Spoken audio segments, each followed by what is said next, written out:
Thank you, Your Excellency, and Adi, for your kind introduction to this complex topic that I don't think we in this room are going to solve, but I do hope we in this room are going to take a role in solving. I'm disturbed, Your Excellency, by your comments about the Mekeno sector of Virunga National Park. I know that very well. I first set foot in that sector in 1976, and that my first day there turned not into a guerrilla observation day as I had expected, but an anti-poacher day, because a group of men who had a very different agenda were out in the forest hunting. And they might argue that their grandfathers and great-grandfathers had done the same since time immemorial. So who are we, me, a visiting researcher, to stop them?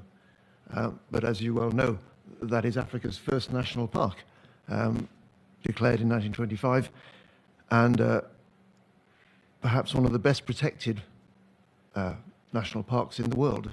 The conservation area of Virunga National Park, Volcanoes National Park, and Mugahinga Gorilla National Park in Uganda, Volcanoes in Rwanda. So it is disturbing when military activities disrupt that, and it is chilling to sit with a family of gorillas, largely a peaceful species, listening to gunfire and heavy mortar fire, as I have done, and they flinch with every explosion. What has that got to do with One Health? Well, many people in the animal welfare world would like the UN to adopt the phrase One Health, One Welfare, because the welfare of animals is important to their well-being, to their ability to survive in their habitat, and to play the role they evolved to play in that habitat. And that's where I think it goes beyond concern for particular species, such as mountain gorillas or forest elephants, and beyond concern for the welfare of individual animals. Both issues are very important, but how can we tie that into this One Health concept, which, as you outlined, now has the quadripartite, 4 UN agencies working together. But when you look at the discussions, the resolutions, the language that is being discussed, it has, to be frank, a very anthropocentric view. It's not surprising. We see ourselves at the center of world affairs. We are the species that we think matters the most. But every other species on the planet might dispute that. And what we haven't recognized, I mean, since that first anti-poacher day, unexpected in 1976, I've been involved in conservation work. And frankly, I think I and my colleagues have been getting it wrong. With all due respect to the many NGOs that work often with very little remuneration to try and protect species and habitats worldwide. They tend to work on a project level. And over time, if they stay the course and they're there for decades, you can see a difference. But the minute their funding dries up, the charity goes bust, the major donors pull out, within a few years, it's like there was nothing there. Nothing happened. How can we make biodiversity conservation a part of the global economy? I know we're coming on to that in the second session where we're talking about finance for conservation, but it is all integrated. I did attend Africa Climate Week in Gabon a couple of years ago. And I was really quite excited to feel the change in people's attitude, that instead of Africa saying, we didn't cause climate change, we're going to suffer the most, give us your money, many people are saying, Africa's ecosystems provide services to the world that need to be paid for. So it's not a philanthropic gesture we want from wealthy people to come and help in Africa. It's not charities having a whip round and running marathons to raise a few tens or hundreds of thousands of pounds to run a project. It is a root and branch reform of the global economy. And health comes into that, because as we've observed in the last 4 years, zoonotic diseases can rather affect our ability to operate. And we all learned a lot of lessons during the COVID pandemic and the sometimes misguided efforts to respond to that, to minimize the impact of it, some of which, especially in Africa, actually exacerbated the problem by making people stay at home when they hadn't got any resources to stay at home. So a coordinated response and a tailored response, not a one-size-fits-all global treaty that says this is what must happen if there's a disease that starts to affect people all over the world. We need to consider the local experts, the local experience, and tailor a response suitable for their circumstances. And that includes wildlife conservation. Because of my early work in the Volcanoes National Park and Virunga National Park and Mugahinga and Windi in Uganda, where Gladys works, I'm very aware that the health of those animals is affected by the visitors. And so all the rules, the success of gorilla tourism, which has brought economic gain to that whole area, depends on the gorillas being healthy, thriving. And yet people are flying in from all over the world, potentially breathing their viruses and bacteria into the gorilla's habitat, which could put an end to that whole thing. So I think we need to respect the health and welfare of other species whilst adjusting the global economy, and we'll come on to this later, so that the ecosystem services provided by whole ecosystems, and especially by the keystone species in those ecosystems, the gorillas, the forest elephants, that capture the public's imagination, but I fear largely because they're interesting and people think they're rather nice ornaments to have around, rather than being central to the ecology of those ecosystems that sustain us all, whether we're living in New York or Tokyo or London. And that's the message I hope comes out of these discussions. One health matters along with one welfare, and that this isn't just a sort of an optional extra that if we can get around to, we should do because it's nice to have some nature about. It's protecting the life support system of our planet, and that's where health and environment and people's aspirations have to be better integrated. So let's see how these discussions go. That was just some opening thoughts. I hope they were helpful. I look forward to more structured contributions from my co-panelists.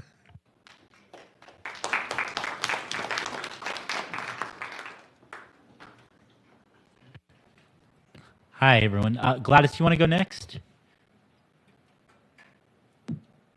Yes.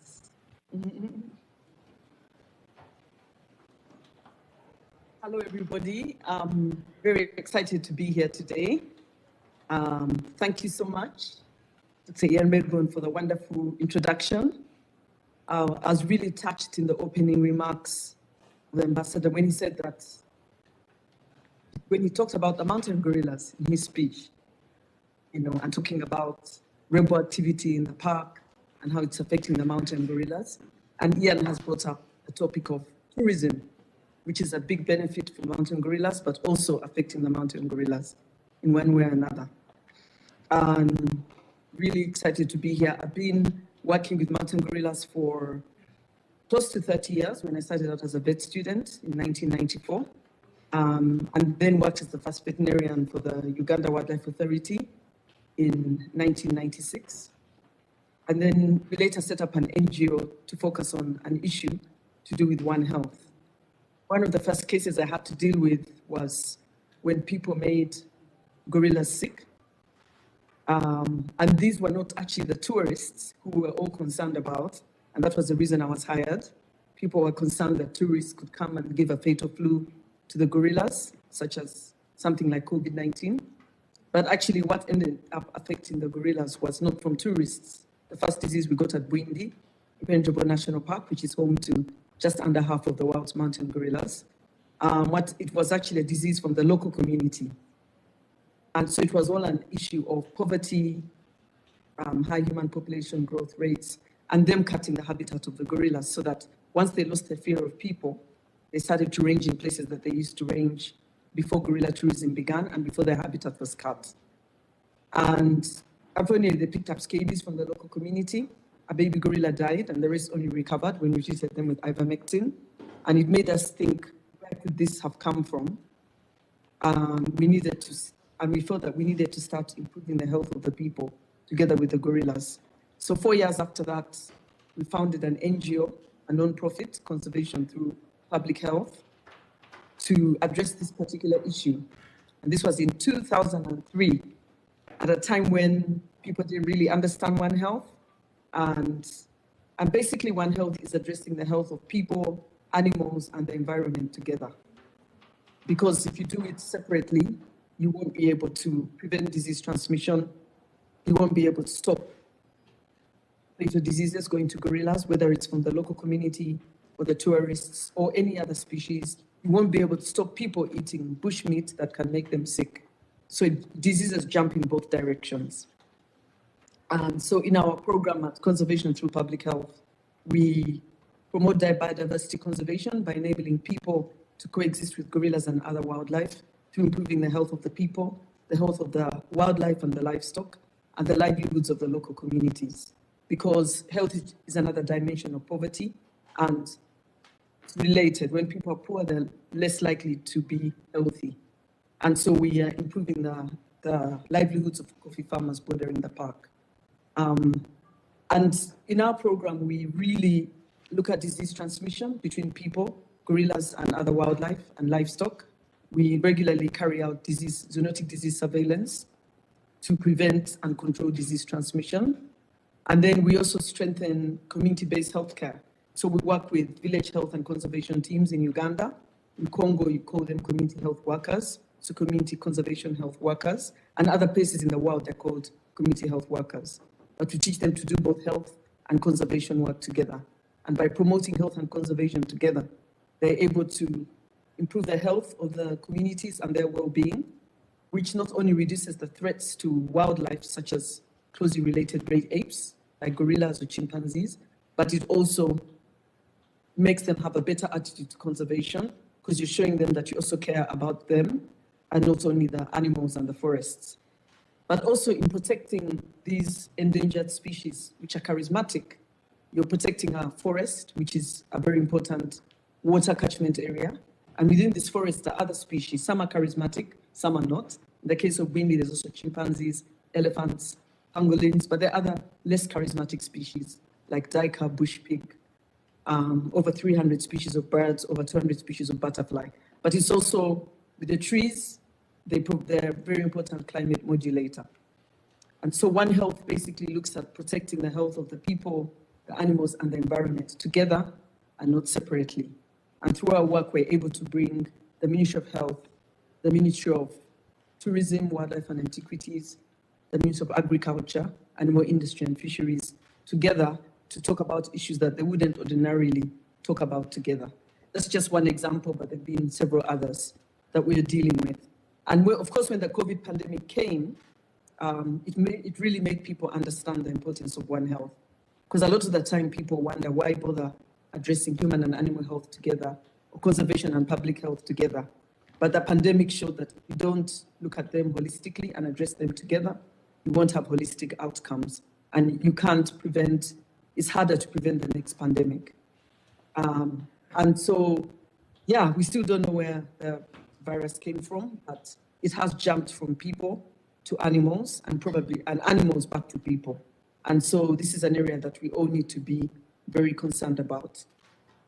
Wildlife, you can't protect wildlife without looking into the health of the animals and the health of the people. So it's really exciting that UN has talked about this on this panel. And thank you so much, Ian, for inviting me. I've written about... in fact, I would like to hold up a brochure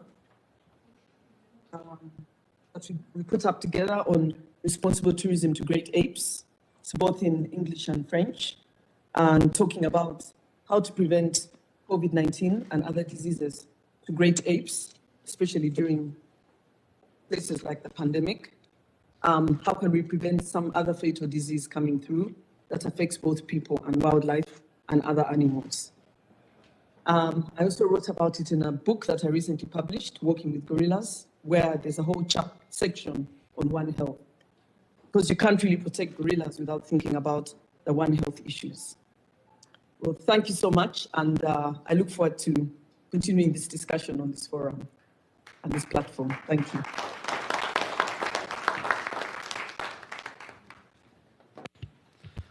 Hi, everyone. These are difficult acts to follow, and it's such an honor to be here, and I really appreciate everyone's attention, and thank you for the ambassador for those fantastic remarks. So I'm a medical doctor, and I work at the interface of public health and conservation. And I got my start in public health thanks to my dad. He was born in India, and when he was a kid, maybe around 2 or 3 years old, he got smallpox. And it left a legacy on his life in the form of scars that he still has to this day. And so when I was growing up, when I'd look at him, I'd see the impact that it had in his life, and he was the one who inspired me to pursue a career in public health. And so after I finished my internal medicine training, I joined the U.S. Centers for Disease Control and Prevention, the CDC. And for almost a decade, I traveled the world fighting outbreaks. I helped fight the 2 biggest Ebola outbreaks ever. I was in Liberia in 2014. I was in DRC in 2019. I led New York City's COVID contact tracing program. I had a team of over 3,000 people, and we traced over 750,000 people. It was one of the greatest privileges of my life to have impact in such a profound way and to save lives. But I also observed in public health that we have a very reactive approach quite often to emerging infectious diseases or new infectious diseases. The model is that we wait for these outbreaks of new diseases to happen, and then we hope that surveillance systems are robust enough so that we can quickly identify the outbreak when it happens and then try to contain it, such as through contact tracing or vaccines or medicines. Now, all of that is absolutely important, but it carries risks. As I think many of us in this room have seen before, public health measures are imperfect, and maybe a virus emerges like the one that causes COVID-19 that spreads between people before they know they're sick. Or maybe people choose to not take a safe and effective vaccine. And then before you know it, the outbreak grows into an epidemic or even pandemic. And there's also equity implications because, again, we've seen time and time again that the tools of response are inequitably distributed.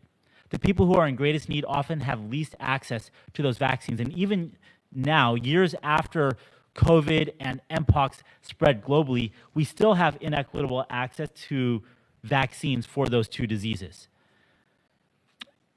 So that got me thinking about whether there's a better approach that's possible, one that's focused on preventing these outbreaks from happening in the first place. And of course, I'm not the only one who's thought about that before. But the reality is that these emerging infectious disease outbreaks can be prevented before they even start. At least we can reduce the frequency of them happening. And that, for us to do that, requires that we understand how infectious diseases emerge. Most new infectious diseases are caused by pathogens that start in animals and then jump into people. We call that spillover. And spillovers are on the rise around the world, driven by human activities, such as deforestation or trading of wildlife, both legal and illegal, or unsafe practices when raising farmed animals. Right? So these are all human activities that create opportunities for viruses and bacteria to jump from animals into people. And in the backdrop of all of this is climate change. Over half of known infectious diseases in humans have been aggravated by climate change at some point. But the good news is that we can prevent these outbreaks before they even start by addressing these drivers. So by addressing deforestation, and by regulating wildlife trade, and by improving the practices for raising farmed animals, and by mitigating climate change. These are all things that we can do to reduce the frequency of outbreaks going forward. But I want to be clear, right? While we can reduce the frequency of spillovers, we're never going to be able to stop every spillover from happening. So we also have to simultaneously invest in response measures, right? So when the stakes are as high as dealing with an epidemic or a pandemic, we can't be cutting corners. We have to be investing in these solutions across the board because none of these solutions by themselves are important. Now, I've talked, about abstract ideas like addressing deforestation or regulating wildlife trade. So I want to take a moment and put a finer point on what I'm talking about. So let me give you 2 examples on the deforestation side about how deforestation can be addressed. The first comes from the early 2000s in Brazil, when government officials made a decision that they wanted to invest in forest protection. And so they started cracking down on illegal deforestation. And they returned territories to indigenous peoples who have successfully managed the Amazon for thousands of years. And those efforts paid off. From 2004 to 2012, deforestation in the Amazon plummeted by over 70%. But at the same time, agricultural output increased, dispelling the myth that there's a trade-off between forest and food. And the second example comes from Indonesian Borneo. So around a decade ago, this nonprofit called Health and Harmony conducted what it calls radical listening to arrive at community design solutions to address deforestation. And so communities concluded that deforestation could be reversed if they had better health care and better jobs. So the nonprofit and its partners built a clinic. They invested in youth education. They conducted alternative jobs training. And a decade later, the results were so impressive. The number of families logging was down by 90%, but at the same time, health improved. The number of infants dying, dropped by 2/3. And so these examples show that people and planet do not need to be in conflict. I feel like all too often we are peddled this myth that people and planet are necessarily opposed, but it doesn't have to be that way.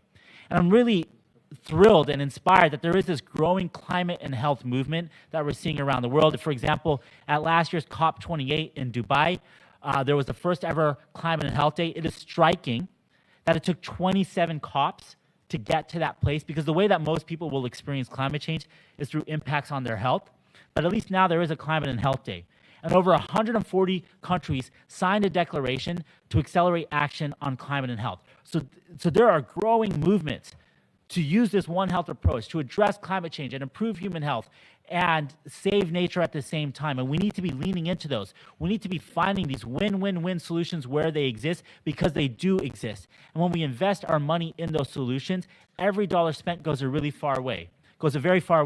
But one of my concerns is that in these conversations, nature is often neglected. So on the health side, like I was trying to make the point before, we often default to waiting for outbreaks to happen rather than going upstream and protecting nature to also protect our health, protect ourselves. But the same problem happens on the climate side. Over 30% of the solution towards achieving our climate goals come from nature, yet nature receives less than 5% of overall climate funding. So just to wrap up, climate change and pandemics are symptoms of a planet in distress, but we have solutions at our fingertips right now to simultaneously address those threats. And nature is that solution. We need nature to survive. That's a fact. We can't move forward without protecting nature. I'm not saying that nature provides all of the solutions going forward, but it is a necessary condition for us to move forward. So if you're sitting in this room or you're listening online, you're probably in a position to make a difference in this world in a very profound way. That is such a privileged position. And so my call to action today is for you all to think about how can you incorporate nature into your own work going forward. Thank you.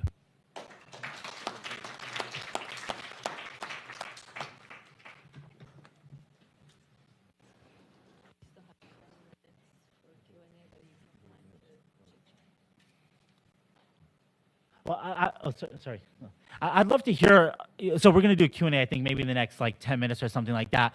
But from Dr. Gladys and Dr. Ian, I'd love to hear from you two. What gives you hope right now? I mean, we hear so many negative stories every day, and I'd love to learn more about how you get up every day and do the work that you're doing.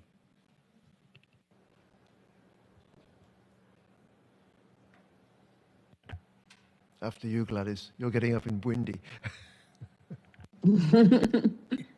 I'd say that, thank you so much. I can hear an echo.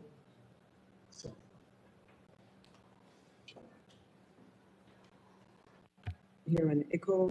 You're clear at this end. Okay. Thank you so much. I've really enjoyed the discussion, and it's interesting how, Dr. Neo, you actually came in as a medical doctor and realized that if you destroy nature, you destroy yourself. We ultimately destroy ourselves. And that's a very important thing to acknowledge. I think what gives me hope is that more and more people are realizing that if you don't protect nature, you're going to end up destroying yourself. I mean, the pandemic, as you said, really showed that, the more that you cut down trees, the more that you encroach swamps, the more that you encroach on the natural habitats of wildlife, we end up all suffering. The wildlife suffers, and so do we. And I think more and more people are realizing that they need to do something about it, and they're trying to do something about it. And during the pandemic, everybody was in a hopeless state, I have to say, because it was a hopeless situation, and it went on for much longer than everyone expected. But sometimes, when I'll give webinars, often with Ian, we'd both be on webinars together. And, people would always say, like, what can we do? What can we do? Obviously, most countries were in lockdown, so they couldn't travel to come and help the wildlife. Poaching went up because there was no tourism, and the local economy had gone down. But because, for example, we're doing something like, we're able to get a UK distributor for gorilla conservation coffee, which you get from farmers around the park. People felt that if they can buy a bag of coffee, they can help to protect the gorillas, because the money they pay then would enable us to buy coffee from a farmer and reduce the people who are poaching in the park, reduce the people cutting down trees. And all of this is better for people, climate, and wildlife. And so I feel that responsible consumption has gone up since, because of the pandemic. People are much more aware that there are things they can do to improve the situation, and there are things that they can do to make the situation worse. And they're aware of that. And I think people are more empowered about what they can do to protect the planet. So that's what gives me hope. And I just hope we just need to keep building up on this, spreading awareness, advocacy, and panels like this are very important. And also, something else which I'm excited about is that when we started this One Health journey over 20 years ago, most people used to think we were crazy, linking health and conservation together. But now a lot of people realize it's important, and governments are actually doing it. Uganda, we have a national One Health platform where you have the Ministry of Agriculture, Animal Industry and Fisheries, together with the Ministry of Tourism, Wildlife, Antiquities, and the Ministry of Health together. And so all of these, and the Ministry of Water and Environment. And there are national One Health platforms in many countries in Africa and around the world. So even at the government level, people are realizing it. The community knows about it. They face it every single day. They don't have a day when the goat gets sick, then the day when a baboon or gorilla goes into their garden, and then the day when their child gets sick. Often these things happen on the same day. And so they need an integrated approach to address all these things. Or a day when a flood comes and washes out all their crops because of the increasing weather patterns and climate change. So it's important that we address all of these holistically in order to have holistic positive outcomes. And more people are realizing this. Thank you, Gladys. Hope is, as Dr. Jane Goodall is always telling us, a very important asset in our armory in dealing with these problems. I'm so glad to hear, Neil, your comments about the need for prevention. It's often said prevention is better than cure. And in the last draft of the Intergovernmental Negotiating Body, putting together the language for some sort of a pandemics treaty or convention or instrument of some kind, the efforts of wildlife and animal welfare organizations to do exactly what you were prescribing, that is to look at the points of likely spillover and change them. Improve the welfare of factory farmed animals so that their immune system isn't constantly compromised and needing antibiotics to prevent infection of diseases, which if they were healthy, they would just shake off anyway. And shutting down the wildlife markets where a mix of species are kept together in distress, and again, stress lowers immune response, and they're meeting all kinds of new viruses, and what a surprise. Occasionally there are mutations, there are spillovers between species, and some of them come our way. Those are such easily identifiable hotspots, and yet getting the quadripartite to take that aspect seriously, rather than focusing on the reaction to an outbreak seems an uphill struggle. So I'm delighted that this meeting is sort of leading the way there in raising that issue in the United Nations, and so will the coalition of wildlife NGOs that don't even have observer status in the World Health Organization because they deal with wildlife. How wonderful to have a human doctor here, a doctor of human medicine, I'm sure, talking about this issue. It is refreshing, and I congratulate the organizers for bringing us together. But I think the point of a Q&A session is so that there are Qs as well as As. So would any of the people who are listening to us share some of their thoughts and questions?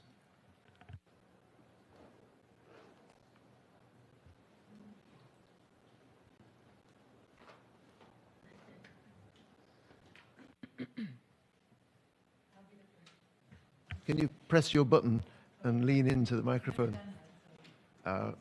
Then the people online can hear what you're saying as well. Can you hear me? All right. I've never done that, so I hope I'm not going to mess up. My name is Alexandra Moore. I'm a creative director and jewelry designer.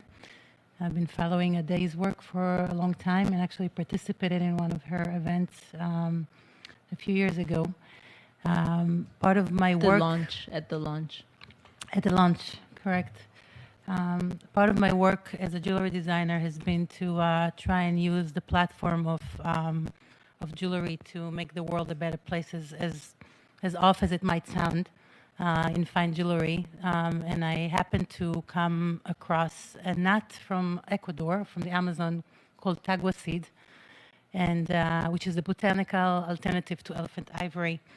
And I was really fortunate to bump into that nut because it really changed my life and changed a lot of the ways in which my industry has been thinking about sustainability since 2016. And today it's been a conversation that is obviously, you cannot go into a conversation about jewelry without speaking about sustainability. And I think what you guys have mentioned before about creating, you said, Neil, using whatever you do to make a difference. So a small nut is a really good example on how you can not only change a conversation in an industry, but for consumers to be able to participate in something that makes a big difference. It can be a very small thing, but if somebody, for example, buys a piece of jewelry, knowing that it contributes to a non-for-profit, which we worked with in Africa, you might be familiar with Space for Giants. They're actually doing everything that you guys have mentioned, working with the people, with the culture, with the land, in opposed to the other way around, taking care of the poachers, taking them away from killing elephants and giving them jobs and making them rangers and qualifying them to be people with dignity and providing food for their family. Yeah, so I just wanted to share that really, if any inspiration, even with jewelry, you can make a difference. So I guess if all of you here probably are doing many more important things, dealing with people's life and planet and land and animals, animals' health, there's definitely a way to make a difference. Yeah. Thank you for that comment. And two thoughts. First of all, you know, what gives me hope? A lot of different things. I've never been more hopeful for the world, but art and creativity are so important for finding a better path forward, right? Facts only get us so far, but we need stories and inspiration to actually move us to the next level for the societal transformation that is so urgently needed. So thank you for sharing your important work. And I also wanted to build on what you're saying, and we heard similar comments from Dr. Gladys and Dr. Ian, which is that we always need to be emphasizing communities in the work that we're doing, indigenous peoples, local communities, people who are most impacted by the work that we're talking about. And this reminds me of a recent experience that I had just maybe 2 months ago in Kenya. I'll just share the story because for me it was so profound. I was in Samburu County and working alongside indigenous people as part of a larger group thinking about conservation and health. And our guide, it was evening, our first night there, and we heard a thud out of the air and looked on the ground, and there was a bat that had basically just fallen out of the air.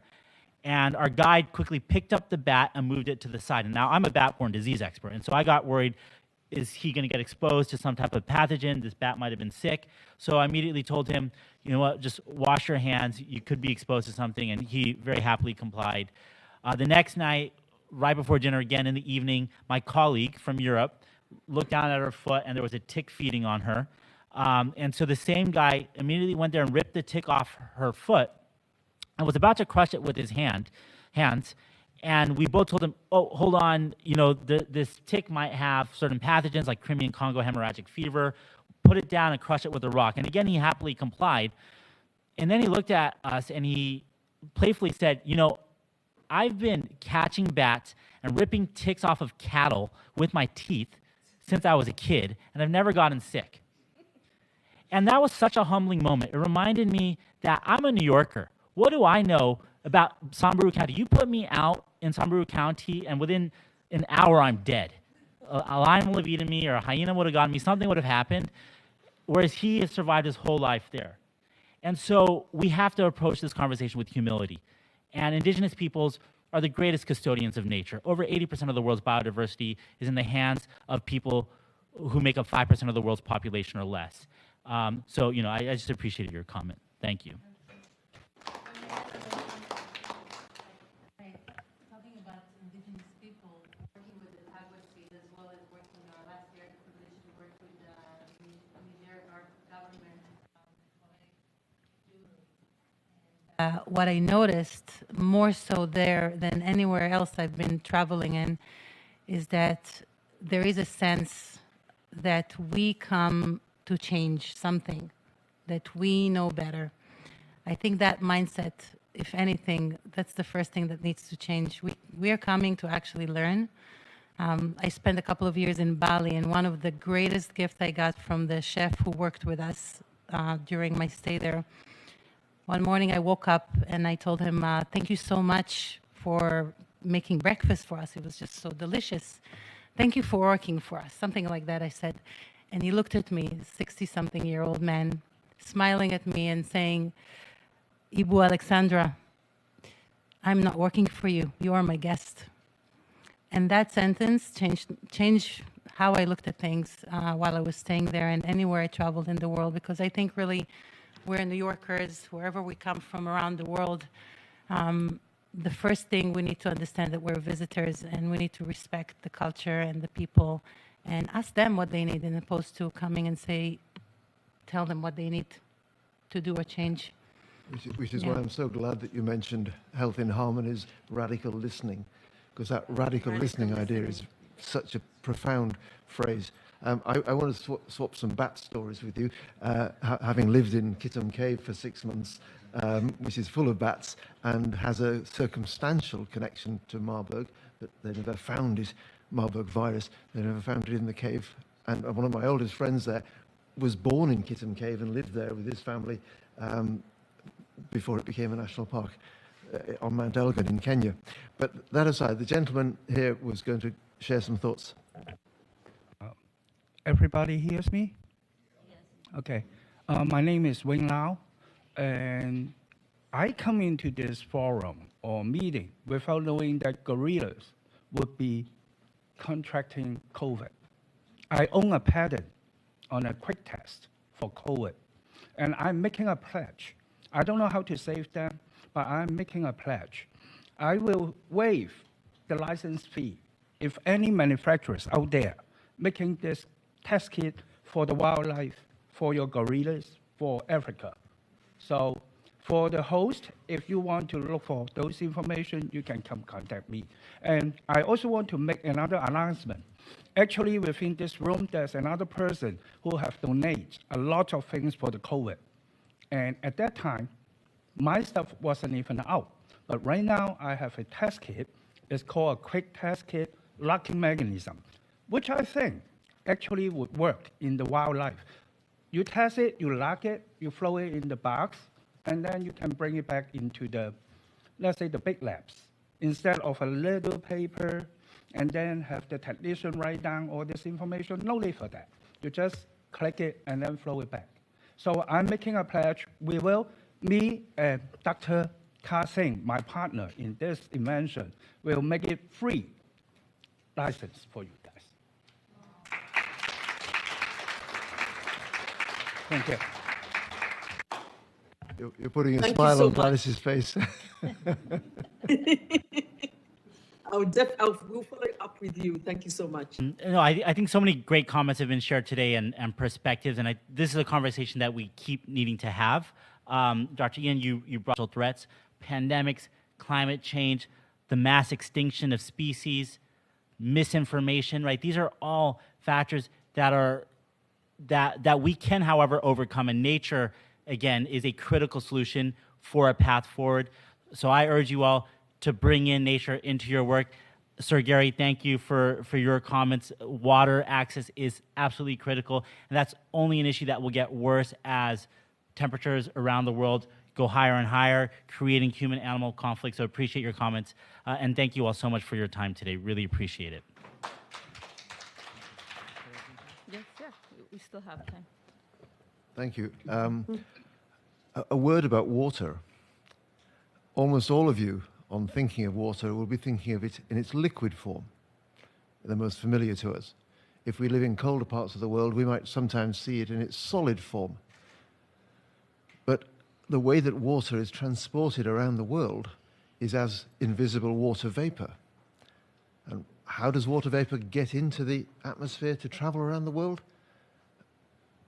Some evaporation, of course, from wherever it is available, but evapotranspiration, the combination of transpiration by trees, drawing water from mycelial mats around their roots, up and out through the leaves, that's what puts much of the world's water vapor into the air. My colleagues at the Global Canopy Programme in Oxford estimate that a unit area of rainforest in the tropics is putting 8 to 10 times more water vapor into the sky than the same area of ocean. And if you look at global weather patterns, and I can give you a very easy link to that, you go onto Ecosia, which I'm sure is your favorite search engine, because when you search, you plant trees, and into the Ecosia search box, you type T341 space rain. And then after the weather forecast, because if you type rain, the search engines always think you want the weather forecast, you'll find a global animated weather map that shows how rain systems build up in the Congo Basin, with the DRC at the heart of them, and build up systems that then travel westwards across the Atlantic to the Amazon Basin. I didn't know Congolese rain fell in the Amazon, but you can see it happening. And then the Amazon rain is sent across to water the Corn Belt in the Midwest, across the Atlantic to Britain and Europe. Some of it bounces off the Andes and sweeps across and waters South Africa and goes on to Australia and New Zealand.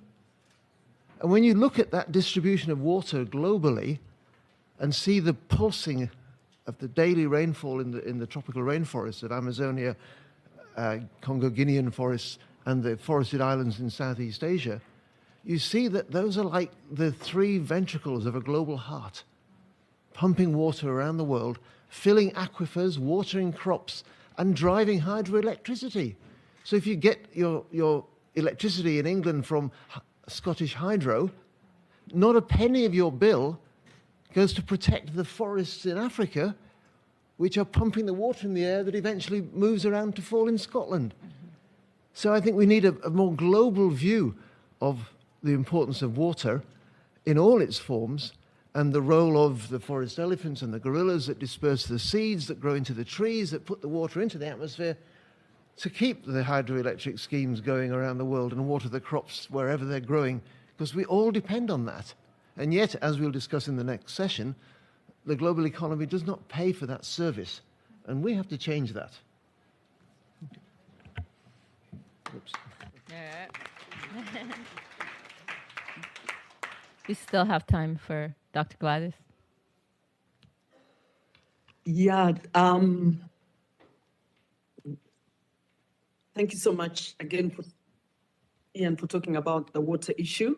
Yeah. I would say that, and everybody, I would say that, yeah, water is very important. Having clean water is essential for life.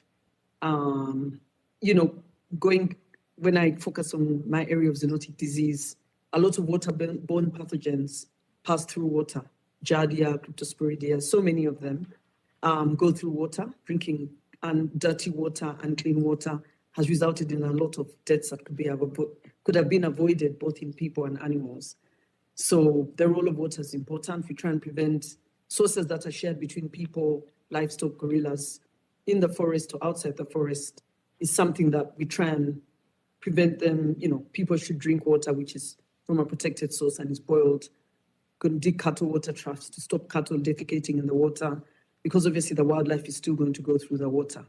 But mentioning water, the forests are also important, not just for tourism, but also for water, very important water catchment area, sources of clean water. So yes, water is a very important thing in life, and it's great that it has come up here. It's another One Health issue. It's another climate issue. The access to water is important. The lack of it that has caused great loss everywhere. There are huge floods in Kenya right now, but shortly before that, there was a big drought. So all of this is happening. Climate change is a big indicator of how water and climate change go together. And so, yes, it's very important to maintain that. And one thing I forgot to mention is also I'm on the World Health Organization Scientific Advisory Group for Origin of Novel Pathogens. And it's a One Health group, which has public health experts, veterinarians like me, wildlife veterinarians like me, and people specializing in bats. And yeah, these are all the things we have to think about, having multidisciplinary teams to address all kinds of issues, including access to water for all.